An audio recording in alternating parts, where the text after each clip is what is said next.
దేశవ్యాప్తంగా ఒకేసారి ఎన్నికలు నిర్వహించడానికి రూపొందించిన జమిలీ ఎన్నికల బిల్లు డిసెంబర్ 17న పార్లమెంటు ముందుకు వచ్చింది. 129వ రాజ్యాంగ సవరణ బిల్లు సహా కేంద్రపాలిత ప్రాంతాలకు సంబంధించిన చట్ట సవరణ బిల్లును కేంద్ర న్యాయశాఖ మంత్రి అర్జున్ రామ్ మేఘ్వాల్ లోక్సభలో ప్రవేశపెట్టారు.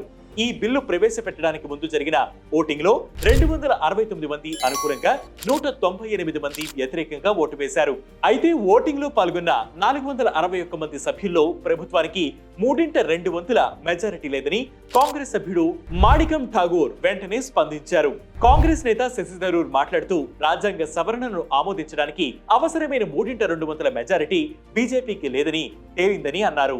అయితే పార్లమెంటరీ నిబంధనల ప్రకారం రాజ్యాంగ సవరణ బిల్లు ప్రవేశపెట్టే దశలో లేదా జాయింట్ పార్లమెంటరీ కమిటీకి రిఫర్ చేసే దశలో 3/2 మెజారిటీ అవసరం లేదని లోక్సభ మాజీ సెక్రటరీ జనరల్ పిటిటి ఆచారి తెలిపారు. ఆ తర్వాతి దశల్లో మాత్రమే ప్రత్యేక మెజారిటీ అవసరం ఉంటుందని ఆయన వెల్లడించారు. ఇక బిల్లు ప్రవేశపెట్టిన తర్వాత ఎన్డీఏ మిత్రపక్షాలు బిల్లుకు సంపూర్ణ మద్దతు ప్రకటించగా కాంగ్రెస్ సహా మిత్రపక్షాలన్నీ తీవ్రంగా వ్యతిరేకించాయి. దీంతో ఈ బిల్లును జాయింట్ పార్లమెంటరీ కమిటీకి పంపించడానికి తమకేం అభ్యంతరం లేదని కేంద్రం పేర్కొంది. దీంతో జమిలీ ఎన్నికల బిల్లును జేపీసీకి పంపించనున్నారు. 31 మంది సభ్యులతో కూడిన జేపీసీ న్యాయ నిపుణులు, ఎంపీలు, మాజీ ఎలక్షన్ కమిషన్ సభ్యులను సంప్రదించి ప్రతిపాదన సవరణలను పరిశీలిస్తుంది.